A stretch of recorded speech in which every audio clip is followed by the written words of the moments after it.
Hola, mi nombre es Ilse Scholderle y llego a ustedes con este cuento desde Uruguay. Mi infancia, la de mis hermanos y mis padres, transcurrieron en la zona rural, en una chacra. Una chacra es una extensión de campo de unas 10 hectáreas no más, dedicada a la agricultura. Y hay recuerdos de esa época, como el de ver llover en la chacra. Ver llover en la chacra era algo que causaba verdadero placer.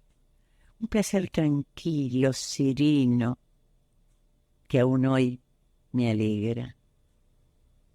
A mi hermana le gustaba mucho jugar a las casitas y se había construido la propia, con 3 palos, unos cueros y unos mazos de paja mansa. Al estilo indígena, ella tenía su propia casita. Un día estábamos ahí y de pronto el cielo comenzó a oscurecerse, las nubes empezaron a ponerse grises, hasta que el cielo quedó completamente encapotado, presagiando la lluvia. Y la lluvia llegó lenta. La sentimos venir, la vimos venir borrando cerros y dejando todo detrás de su vidrio esmerilado. Las gallinas comenzaron a correr buscando guarecerse de un galpón a un granero. Los cantos de los aguateros y el alborozo de los teruteros confirmaban la presencia de la lluvia, pero todavía lejana. Llegaron hasta donde estábamos nosotros unos horneros y comenzaron a sobrevolar por los árboles cercanos hasta que los vimos detenerse en la horqueta de uno de ellos. Habían elegido hogar. Y cuando comenzaron a caer las primeras gotas, esas gotas gordas, bajaron y subieron con una mota de barro en su pico, colocando de esa manera la piedra fundamental de su casa. La gente de las chacras comenzaron a reunirse en un rancho, en una casa. Iban a jugar a las cartas, porque cuando llueve, poca cosa se puede trabajar en el campo. Iban a jugar a las cartas. Y eso era una virtud de la lluvia, porque provocaba y generaba sociedades candorosas, sencillas, simples y felices. De los cerros comenzaron a bajar pequeñas corrientes de agua. Las quebradas de a poco se convirtieron en cañadas. Era como que al campo le nacía un sistema de venas. Y fue ahí, por primera vez, cuando entendí en los mapas el dibujo de esos nervios azules que se desprendían, se desgajaban de los ríos dibujados allí. La verdad que yo ese día no había sentido la emoción de la lluvia.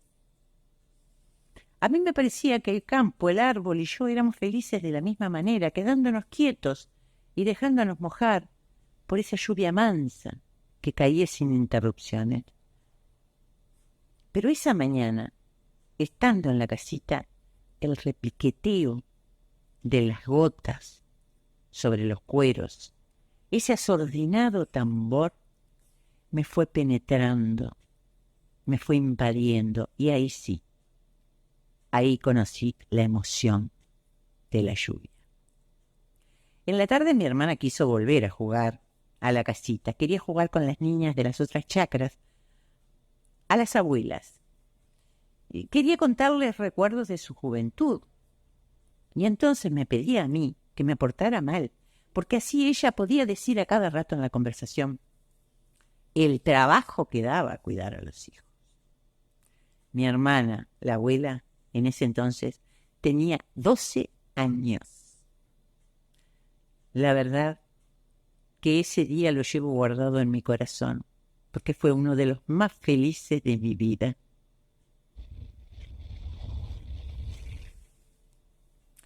Este cuento es de José Morosoli, un escritor, poeta, periodista, ensayista uruguayo, que ha estado muy presente siempre en nuestra literatura.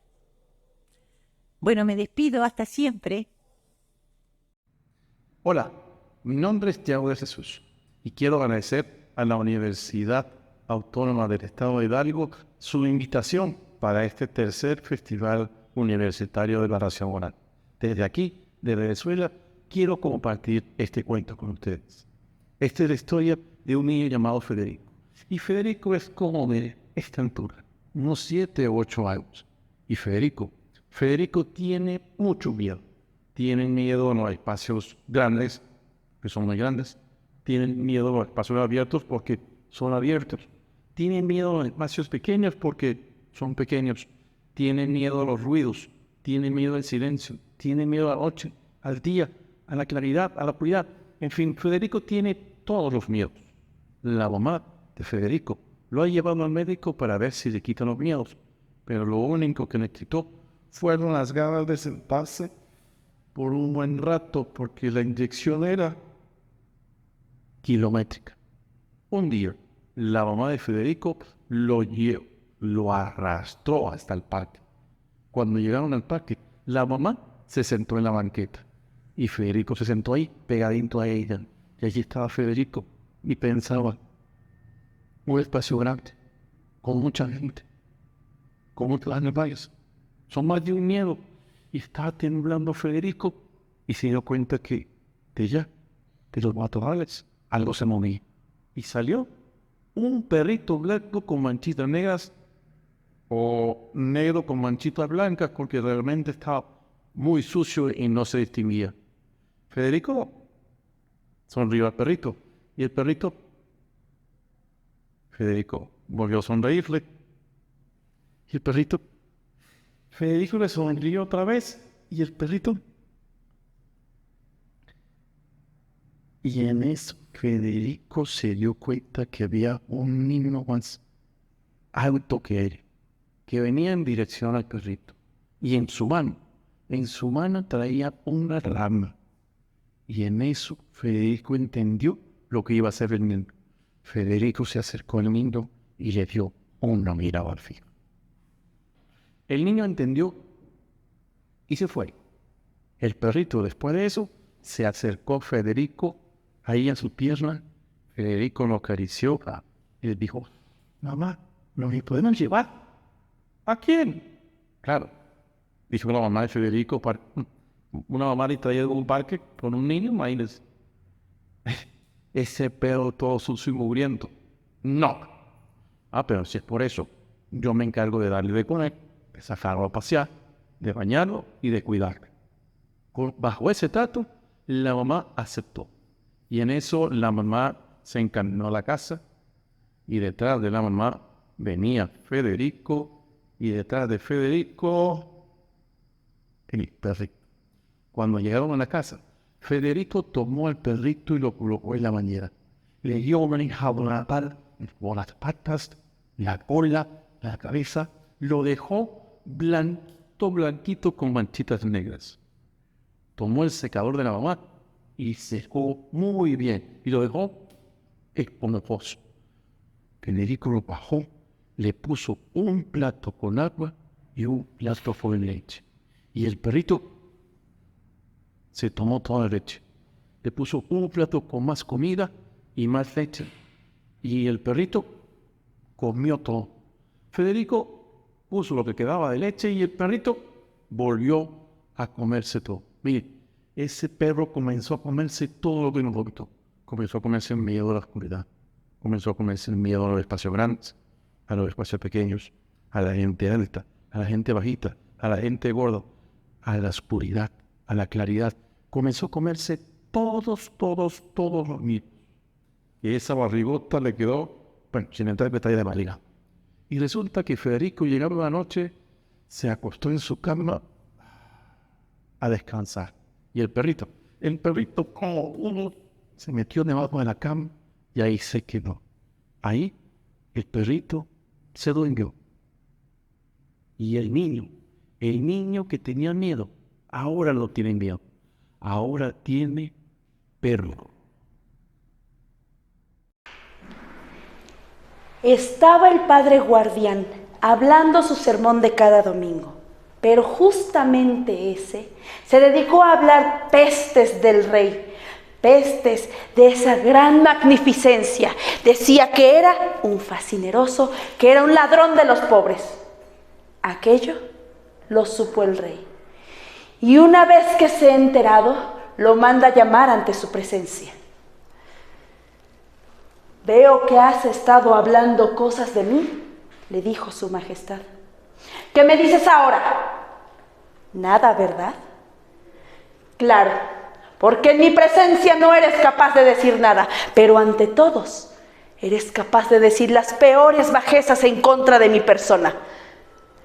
A pesar de que te puedo ahorcar en este momento o decapitarte, puesto que lo tienes bien merecido, te voy a dar una prueba, te voy a dar una última oportunidad de vida.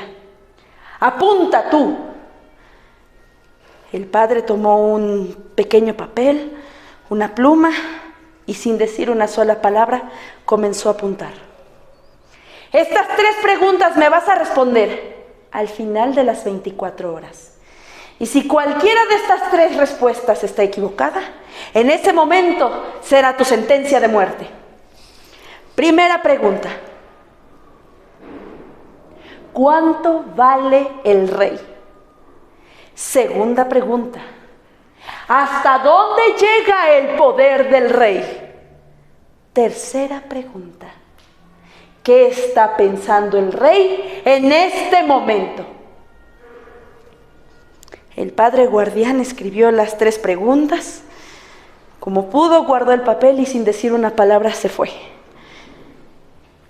Llegó a sus aposentos y no comió en el resto del día. Se dedicó a buscar en libros, a pensar, a tratar de encontrar alguna respuesta que fuera satisfactoria para esas 3 preguntas. Las leía, las releía. Toda la noche la pasó en vela.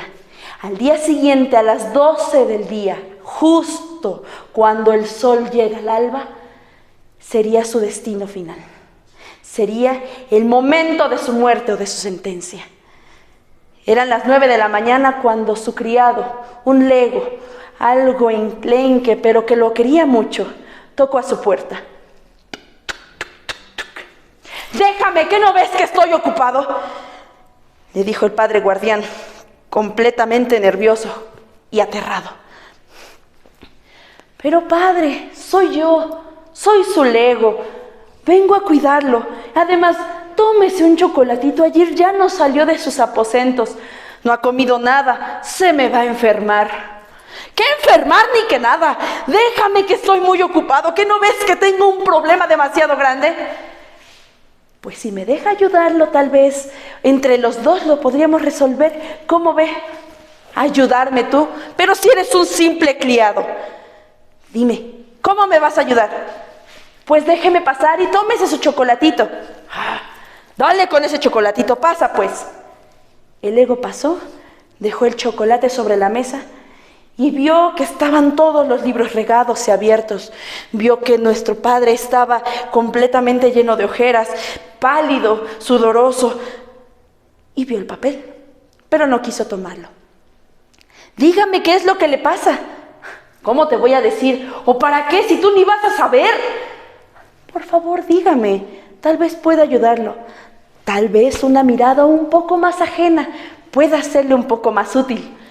«Está bien, que eres muy necio. Toma ese papel, léelo. Esas 3 preguntas las tengo que resolver al mediodía, y si no, será el momento de mi muerte. Tú sabes lo que estuve diciendo acerca del rey hace 2 días, y no me la piensa perdonar». El lego tomó el papel, leyó las preguntas, frunció el cejo y esbozó una pequeña risa.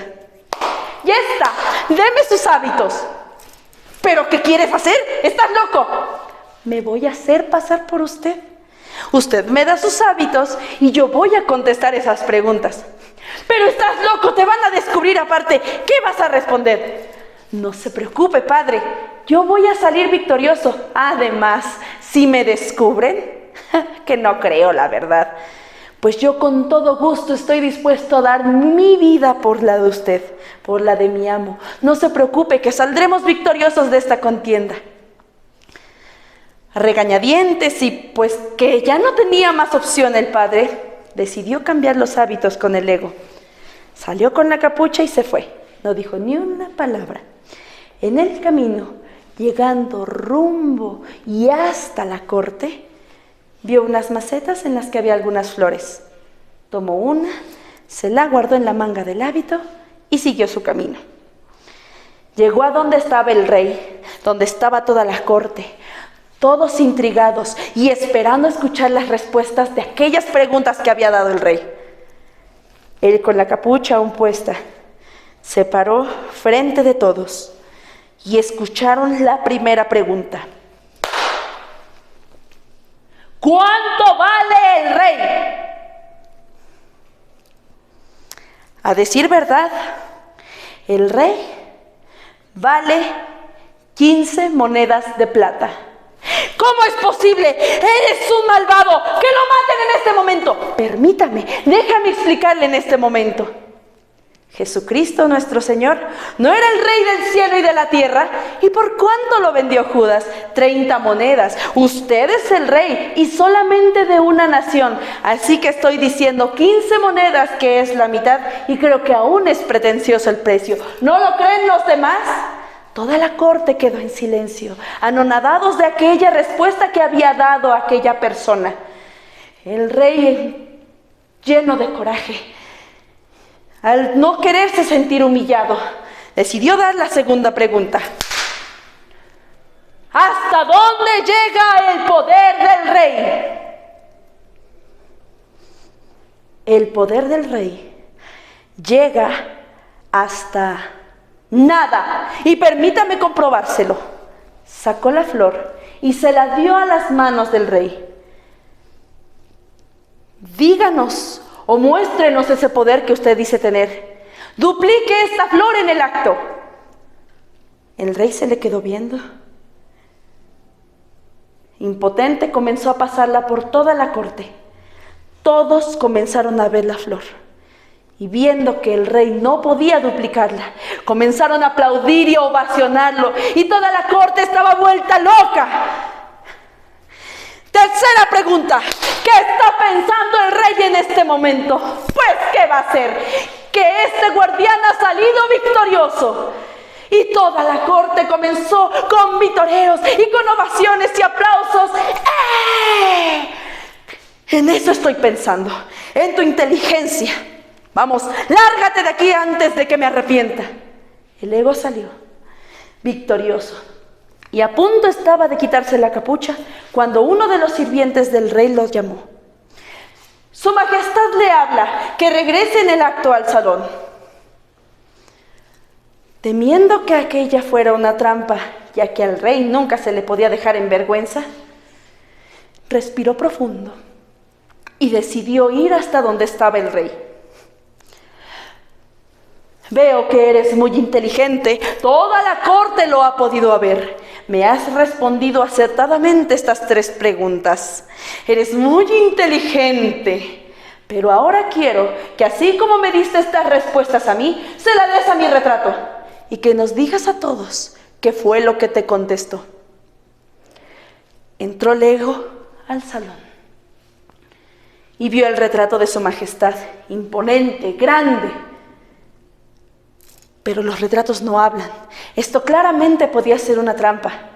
Tal vez si decía que no había dicho nada, pero ¿qué tal si había una trampa acústica que podía contestarle? Y entonces era alguna prueba de su valor al tener que emitir las preguntas. El Ego volvió a fruncir el cejo, tal vez para mostrar la dificultad de la situación o porque de verdad estaba en problemas.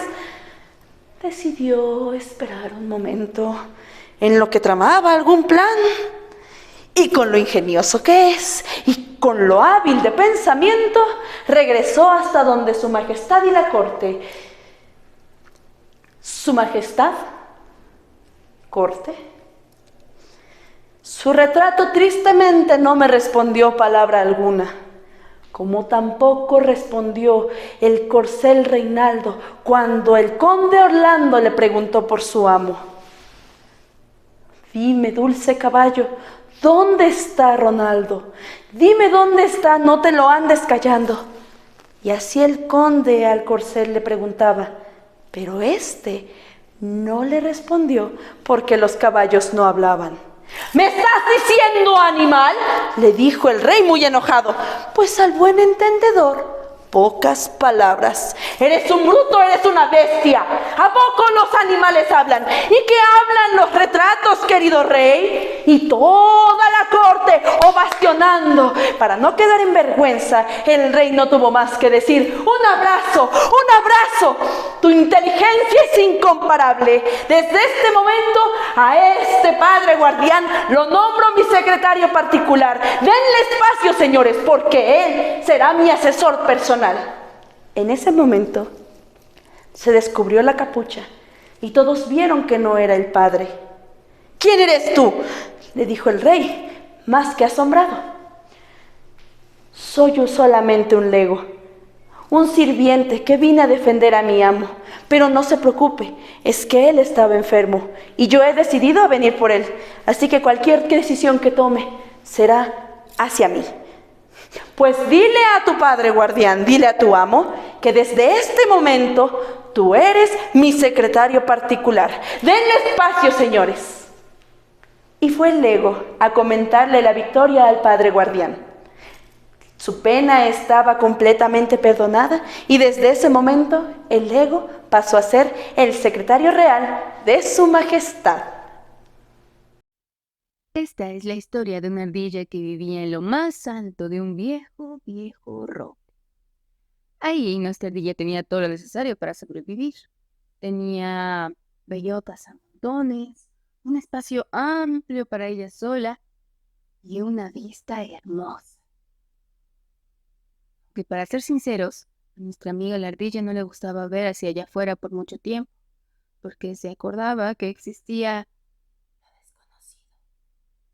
Y es que en lo desconocido habitan abejas, y las abejas tienen aguijones, y los aguijones veneno, y pican. Entonces todas las abejas eran potencialmente unas abejas asesinas. Además había gérmenes y helechos venenosos, y otras muchas cosas que a nuestra amiga la ardilla la verdad le daban mucho miedo. Por eso es que ella nunca salía de su árbol. Tenía siempre un botiquín de primeros auxilios por si algo pasaba mal. En este botiquín de primeros auxilios, siempre a la mano, había un gel antibacterial, un jabón neutro, un insecticida, por eso de las abejas, un paracaídas y un curita. Todo esto tenía en su botiquín, y ella se sentía muy segura al respecto. Igual si algo malo pasaba, había un plan. El primer paso era correr en círculos y gritar. El segundo paso era alarmarse y encontrar el botiquín. El tercer paso, y si todo salía mal, era hacerse la muerta. Claro, que en el árbol de nuestra amiga la ardilla no pasaba nada. Estaba todo siempre muy seguro. Ella, por supuesto, tenía una rutina. A las 8 de la mañana, nuestra ardilla se levantaba, se comía una bellota, miraba hacia lo desconocido, abrazaba su botiquín, se volvía a comer otra bellota a las 11 de la mañana, a las 3 de la tarde tomaba una pequeña siesta, a las 4 se comía otra bellota, a las 5 veía hacia lo desconocido, abrazaba su botiquín y a las 8 se iba a dormir. Ya lo ven, así era la vida de nuestra pequeña ardilla, hasta que un día, mientras ella iba caminando, una abeja asesina apareció a su alrededor. Ella, alarmada, siguió su primer paso y empezó a correr en círculos y a gritar. Corrió hacia su botiquín y el botiquín, en un resbalón, salió volando. Nuestra amiga la ardilla no lo pensó dos veces y se arrojó atrás del botiquín, porque pues era lo único que podía salvarla. Y a los segundos se arrepintió porque el paracaídas estaba dentro. Cerró mucho los ojos, abrió mucho los brazos y esperó la caída con el suelo.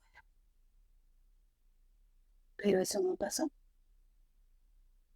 Cuando abrió los ojos, sintió el viento en el rostro, se vio los brazos, se dio cuenta de que estaba volando.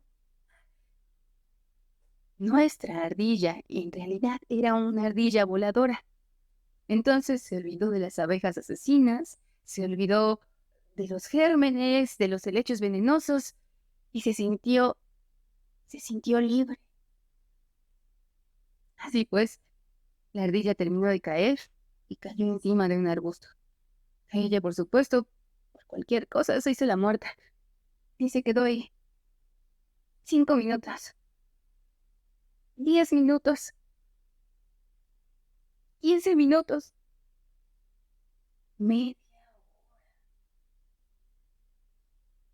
Nuestra ardilla por fin abrió los ojos, se dio cuenta de que nada malo había pasado a su alrededor y decidió subir corriendo hacia su árbol. Entonces se quedó pensando. Era una ardilla voladora, no era una ardilla común, era una ardilla voladora. Algo en ella había cambiado y algo ella tenía que cambiar. Así fue como hizo cambios drásticos en su rutina. A las 8 de la mañana, nuestra ardilla se despertaba, se comía una bellota, miraba hacia lo desconocido, que en realidad ya no le daba tanto miedo.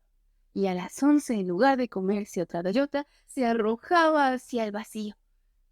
Luego se caía sobre el mismo helecho, se hacía la muerta una media hora, por si acaso, y subía de regreso hacia su árbol. A las 5 de la tarde tomaba su respectiva siesta y a las 8 de la noche se iba a dormir. Así es como nuestra ardilla temerosa dejó de ser una ardilla con miedo y comenzó a ser una ardilla feliz. Muy buenas tardes.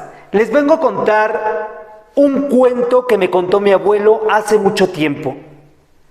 Mi abuelo era un hombre de la sierra. Murió a los 95 años y su recuerdo queda gracias a todos los cuentos que él me contó. ¿A ustedes les gustan esas historias a donde los hombres se transforman, tal vez en perros, tal vez en lobos o en algún otro animal fantástico? Pues están en el lugar indicado. Les contaré el cuento del nahual. Mi abuelo jura y perjura, o más bien juraba y perjuraba, porque aún yo lo tengo todavía en mi recuerdo, juraba y perjuraba que a don Odilon le encantaba andar curioseando por todos lados. Tenía los ojos de lince y un caminar de gato que pocos lo percibían. Don Odilon era un hombre ya viejo, entrado en años. Siempre se reunía en la plaza para echarse un aguardientito y un cigarro sin filtro. Ahí se esperaba hasta que diera la noche. La neblina bajaba hasta el ras. Los niños se acercaban por la curiosidad de qué pasaría con don Odilon esa noche. Mi abuelo era joven, era un niño que brincaba y cortaba a rebanadas la neblina que en ese lugar atestaba. Dice mi abuelo, quedaban las 12 de la noche y don Odilon partía directamente al panteón. ¿Para qué? ¿Quién sabe? Porque caminaba tanto, que se perdía en medio de las tumbas en ese camposanto. Después de las 12 de la noche, cuando los perros ladraban, los gatos maullaban y la luna estaba en todo su esplendor, dicen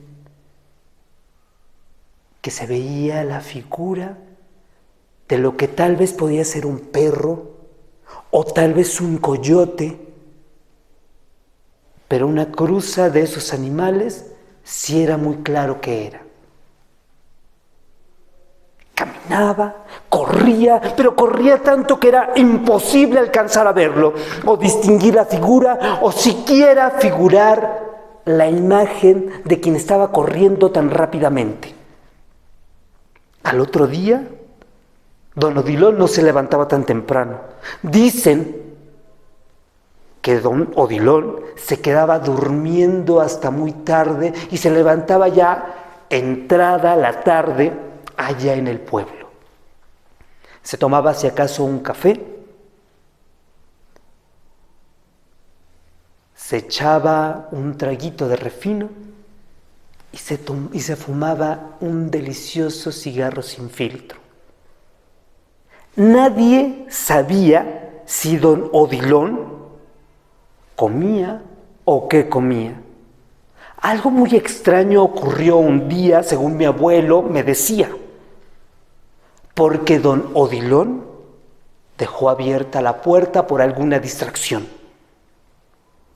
Estos niños impertinentes, inquietos y saltarines vieron la puerta abierta y era una bienvenida que ésta les daba. Entraron lentamente. La casa completamente vacía, cama no había, silla no tenía, solamente un fogón que no dejaba de estar prendido ahí en el rincón de la casa. Algo era muy extraño. Manchas de sangre sí había. Estos niños pavorosos se quedaron congelados, pues porfía. ¿Quién les mandó meterse en esa casa si no estaban bienvenidos? Sin embargo, siguieron husmeando y revisando uno por uno de los rincones que en esa casa tenía. Por suerte, don Odilon no regresó en todo el día. Pero asegura mi abuelo que varios restos de sangre sí había por el lugar. Esto los dejó aún más congelados y pensaron que era momento de ponerse a investigar qué es lo que ocurría. Mi abuelo, que era muy jovencito y que además inquieto por demás si era, decidió que en la noche no dormiría. Fueron atrás de don Odilon, esperando que no los viera. Llegó a la tumba esa grande, la de don Manuel, esa que tiene siempre flores y adornada siempre está.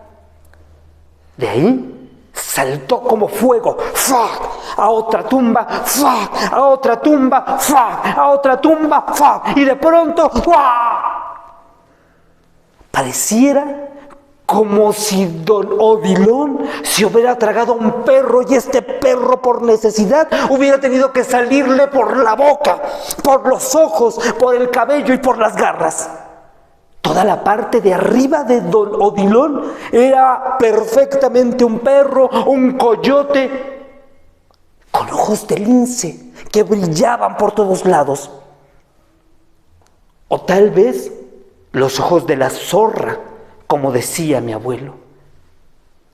Bastantes peculiares los ojos de don Odilon o de aquella extraña figura que en ese momento ahí aparecía.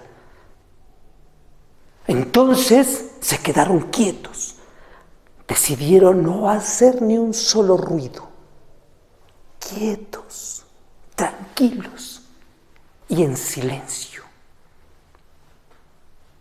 Pareciera que la extraña figura no los había visto.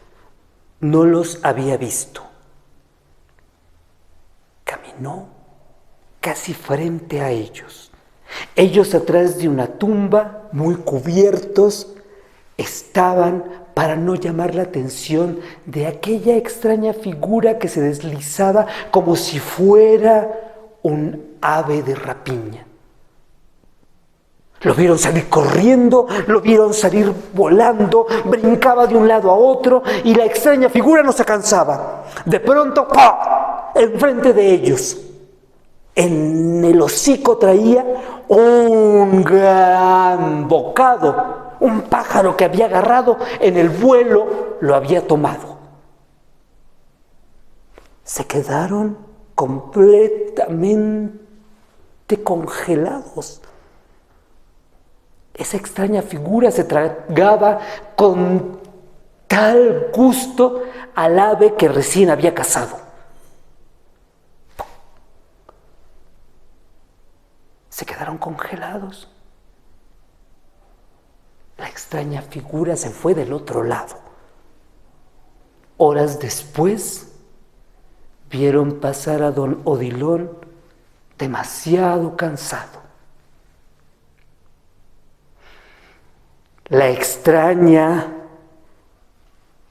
odisea había sido para ellos un remanso de alivio.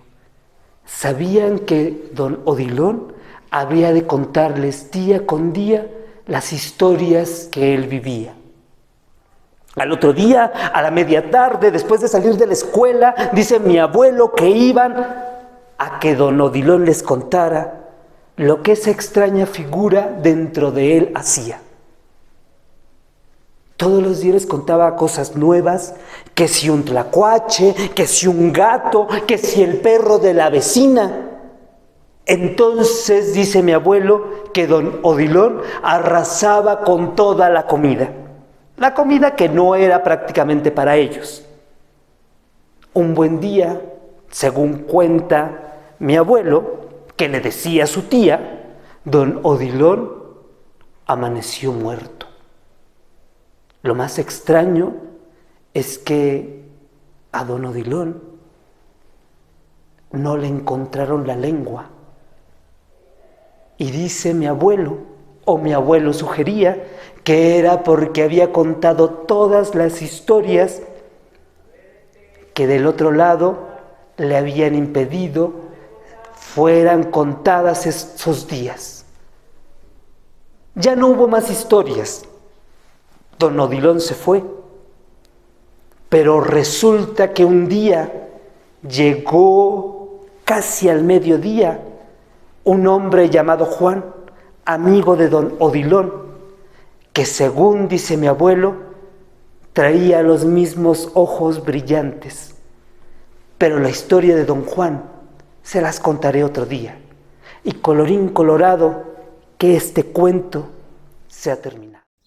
Hola, mi nombre es Anuar J. Magdalena y represento a la Universidad Autónoma del Estado de Hidalgo.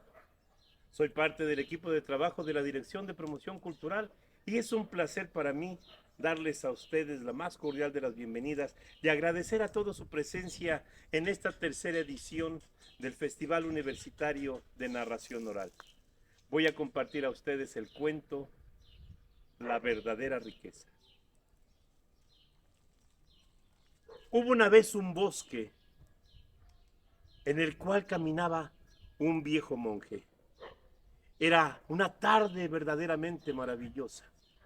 Después de haber caminado durante muchas horas y escuchar a lo lejos los perros que ladraban, señal de que se acercaba a una ciudad, decidió descansar a los pies de un árbol. Se dispuso a hacerlo, quitando sus cosas y colocándolas ahí. Pero a lo lejos vio a un hombre que se acercaba a toda prisa hacia donde él estaba. Ese hombre llegó apresuradamente, lo tuvo frente a sí y le dijo: ¡La riqueza! ¡Dame la riqueza! ¡Quiero la riqueza, por favor, dámela! El monje, sorprendido, le preguntó: ¿a qué riqueza te refieres? Tranquilízate, no te entiendo. ¿De qué me estás hablando? La riqueza. ¡Quiero la riqueza! ¡Dámela! Soñé la otra noche que llegaría a un árbol como este, un monje como tú, y que me entregarías una riqueza tan grande que me alcanzaría para todos los días de mi vida. ¡Dámela! Quiero la riqueza, por favor. El monje lo miró detenidamente y le dijo: supongo que entiendo a lo que te refieres, y quizás sea esto que encontré anoche en el camino lo que estás buscando. Metió la mano a su bolsillo, extendió la mano y le mostró aquello a aquel hombre que buscaba la riqueza. Cuando la vio, quedó maravillado. La tomó inmediatamente y le dijo: ¿es para mí? ¿Puedo quedarme con ello? Es el diamante más grande que he visto en toda mi vida. ¡Es mío! Y el monje le dijo: si tu sueño es cierto, esa riqueza es para ti. El hombre la tomó, echó a correr de regreso a su casa. Pasó por entre los árboles, cruzó todo el bosque, brincando los arbustos, pasando de lado cualquier obstáculo, apretando entre sus manos aquel diamante extraordinario. Llegó a su casa, cerró la puerta y lo primero que hizo fue cerrar también la ventana. Escuchaba ruidos, ruidos que lo ponían nervioso, y ante una angustia inusitada pensó que alguien podía llegar en cualquier momento y robarle la riqueza, así que tomó un cuchillo y acariciaba entre sus manos la riqueza. La observaba a todo momento, pensando qué haría con ella, pero no pudo pegar el ojo en toda la noche. No pudo dormir, temeroso, angustiado, con miedo de que alguien pudiera robarle aquello que le pertenecía ya. Apenas salió el sol, cansado, agotado y sin haber dormido, tomó una bolsa, metió aquel diamante y echó a correr buscando al monje que la noche anterior le había dado la riqueza que le alcanzaría para toda su vida. Llegó y el monje estaba ahí y le dijo: toma, te la devuelvo. Esa no es la riqueza que yo quiero, esta no la quiero para mí, no quiero el diamante, te lo vengo a devolver. Y el monje le dijo: ¿no es esto acaso lo que querías? ¿No es acaso la riqueza que esperabas que yo te diera? Y el hombre le respondió: no quiero esa riqueza, quiero la otra riqueza. Quiero que me enseñes la otra riqueza. Y el monje le dijo: ¿a qué riqueza te refieres? No te entiendo. Y le dijo: quiero que me enseñes la riqueza que tú tienes, que te permitió desprenderte tan fácilmente de un diamante como este. El monje le dijo: esa riqueza existe y ya existe en ti, aquí y acá. Pero tendrás que descubrirla. Así como descubriste esta noche en la que no pudiste dormir, esta noche de angustia, de nervios y de miedo, así como descubriste que ese diamante no era lo que tú querías, así tendrás que descubrir la riqueza que hay en ti. Tomó el diamante el monje, lo guardó, recogió sus cosas, le dijo adiós a aquel hombre y se fue. El hombre se quedó pensando en las palabras del monje. La riqueza estaba aquí y acá. Se fue caminando rumbo a su casa, pero en el camino comprendió que la verdadera riqueza no está en las cosas materiales, está en la mente y en el corazón de la gente. Y es con estos en armonía como logra la paz, el bienestar, la felicidad, la plenitud para vivir y disfrutar todos los días de su vida. Y eso era abundante para él. Gracias. Gracias Latinoamérica, gracias Hispanoamérica, gracias a nombre de la Universidad Autónoma del Estado de Hidalgo.